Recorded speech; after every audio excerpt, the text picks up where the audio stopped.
Listening to WRC 88.7 FM, Elmhurst College Radio. This is Good Times Friday, on every Friday from 8 to 10 p.m. I'm your host, Jimmy Lisiaga. Very, very glad to be here with Mr. Brian Eaton and Mr. John Studman. Gentlemen, welcome back. Thanks, Jimmy. Guys, Brian, I'd like to talk to you about your record label, actually. Sure. And the name of this record label is Eaton Records, and that is E-A-T-I-N apostrophe. Correct. Records. Right. Tell us about the name. I mean, you've obviously got a very cool last name, like Eaton. You know, Eaton is. I don't know if it's cool, but as is Studman. Studman's also right. Cool. I don't know if it's cool, but it was.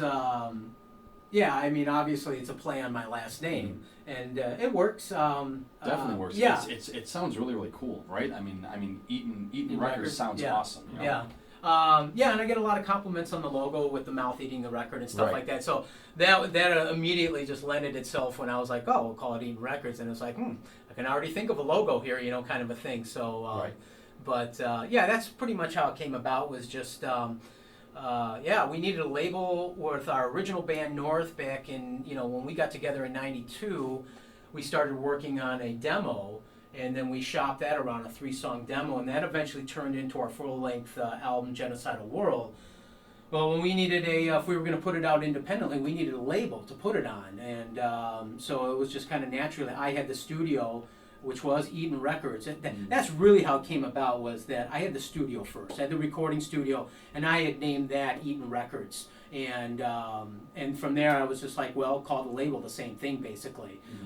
So we just needed needed a vanity label that a lot of bands do when they put out like their first record and they don't really have a label.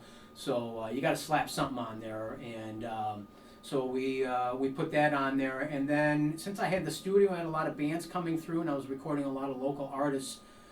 You know, it just eventually kind of was like, well, is that the next step to take the studio in, and do we, you know, I can put my band out, and should I go the next level and perhaps find some good talent here in Chicago with some of the bands coming through, and maybe put some other bands out on my label, and that's kind of snowballed from there. So that's how the label started, pretty much. So, and it started out of a bedroom, like most labels do when they're on that kind of independent level. So that's really cool. So and then you also have the power, for instance, for your album. You produced it, engineered, and mixed it. Mixed, mastered, produced, you got it. Yeah, everything. Yeah, I was tweaking and throwing faders, you know, for everything on the record, right? Yeah. So how do you like doing that for yourself, as well as working with other bands? Like, do you feel that as a producer you are contributing your own little work of art, your own little creation in a way? I like to. The bands that I put out on my label, I definitely did. I had some really good working relationships with a lot of those bands, and again, you know, you kind of, when you're in that seat as a producer, you kind of become the fifth band member in a lot of ways.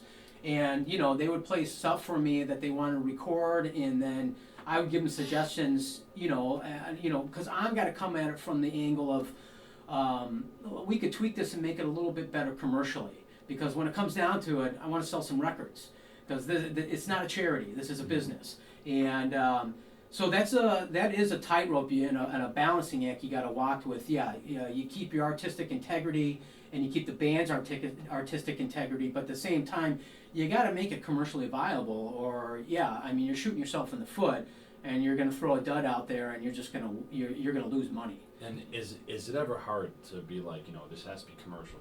Like is it ever? Do you ever find yourself liking a certain sound, but knowing that it can't actually sound that way when you put it out? I think everybody that's ever made music perhaps crosses that bridge. Like, sure, I mean, even today there's things that I hear, or maybe noodling around with, or experimenting with, and going, oh, I really like this and stuff, but I know it's like, yeah, but I probably never put it on a record unless I tweak the hell out of it, or take a totally different approach. But, you know, I like a lot, and so does John, again, you know, our kindred souls here with music. We like a lot of progressive stuff and jazz and stuff, and when it comes to, you know, that's not really commercial viable music. I mean, that's the kind of stuff that, there's a lot of people that enjoy it, but doesn't have that common denominator where you're going to be a Lady Gaga or you know, whatever the next commercial success is. So but it's unfortunate because it's some of the best music that's out there. Of course. Yeah. So, but yeah, I mean, obviously, but sometimes you can do that. I mean, my first real solo thing I ever did was an EP back in '92. Before I met him and the other guys in my band, and that was really again another solo thing, and I did a jazz record that was just it was a 3-song EP, and pretty much did all the music on that. Obviously there were no vocals; it was all instrumental, and then brought in some guitar player friends of mine that did the guitar tracks. Mm-hmm. But yeah, I did it completely because it was the first thing I ever did for artistic integrity, but it was a complete bomb. Really? It was just a complete. Yeah, I mean, I was in a genre that is so difficult to sell records in. I mean, even the biggest jazz artists. I mean, they're lucky to sell like 50,000 records. Some of those guys. Oh yeah. And that's a successful jazz record. That in a rock commercial vein or anything pop, I mean, that's a flop. So it's tough, definitely tough. So. Talking about the past. So Brian, you got this record label running, about 92, yeah. You said that it all started in a bedroom, right? Yeah, right out of my bedroom, yeah. Looking at it now, so looking back from 2011 to 1992, yeah. How do you feel? Like, looking back at your record label, looking back at Eaton Records, how does Brian Eaton feel? Well, I'll tell you what I've gleaned.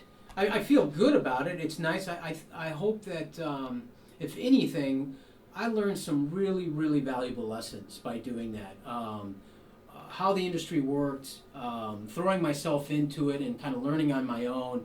And there's tons of you stumble over yourself and you figure, oh, that's how this works and that's how, that works. And, the whole industry side of it is such a different animal.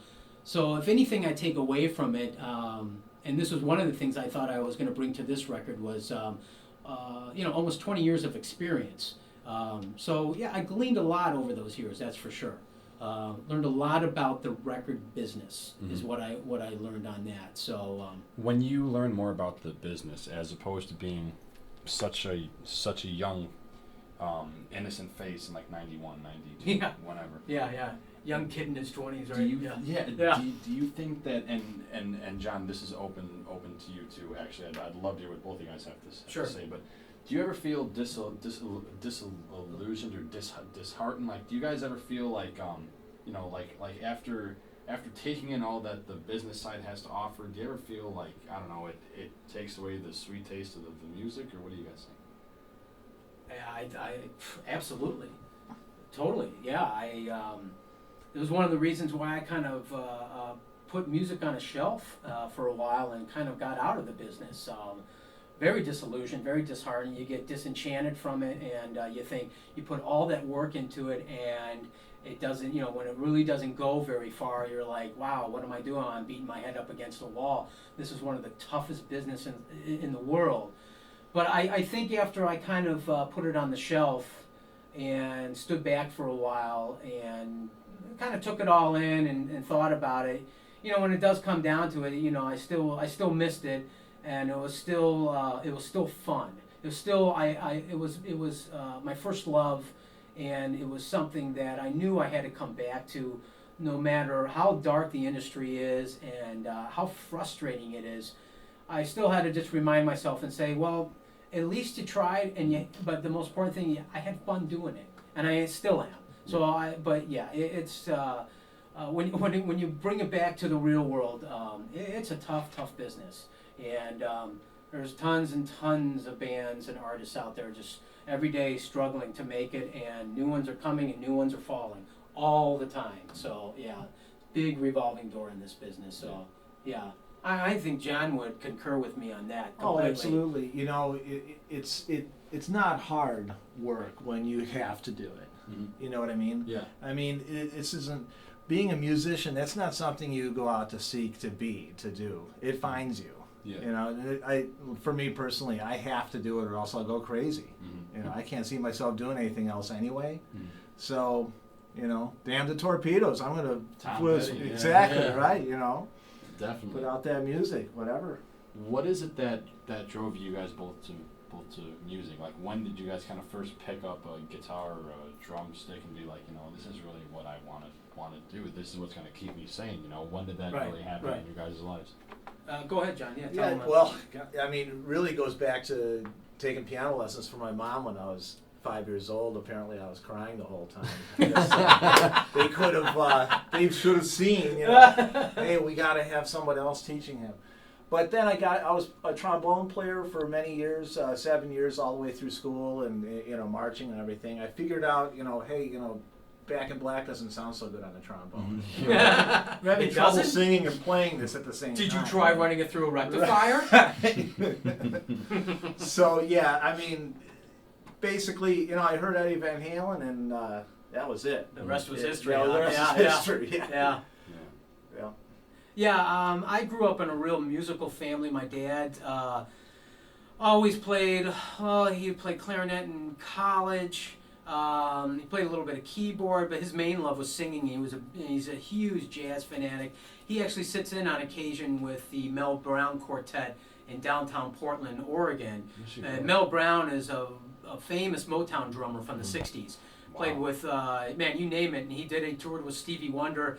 He's been there, done that, and he's got a fantastic jazz quartet. So he's just in seventh heaven right now singing with a band like that. But he's been such an avid music lover his whole life. So, of course, my dad was always introducing me to music.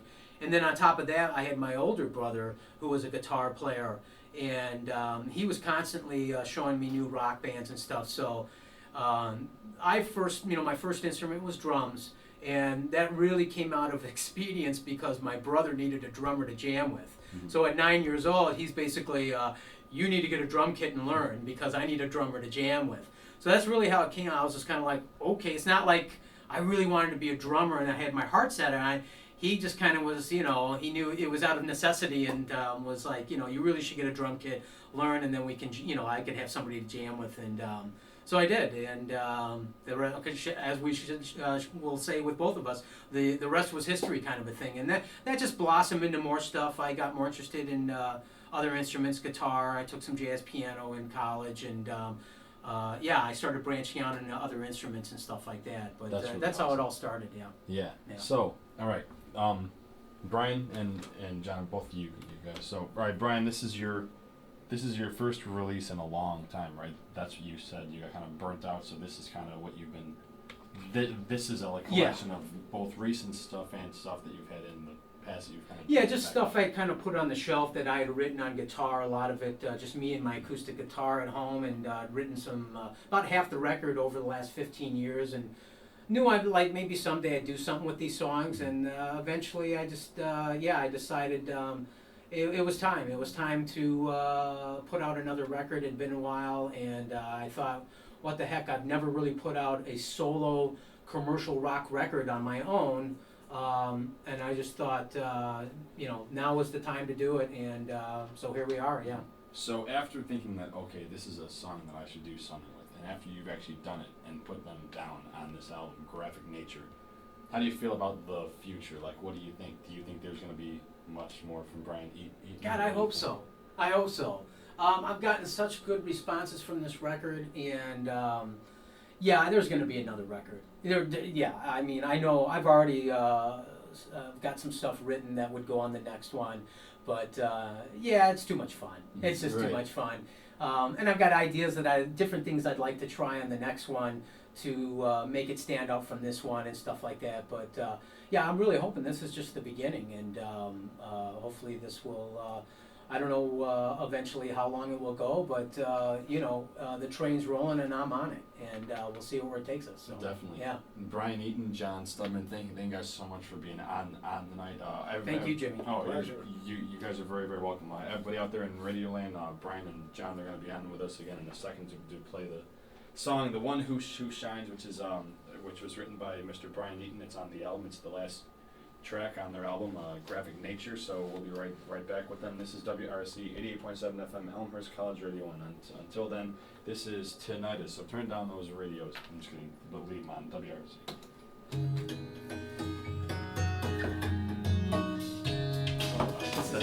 This is actually Graphic Nature. Listen, Tinnitus.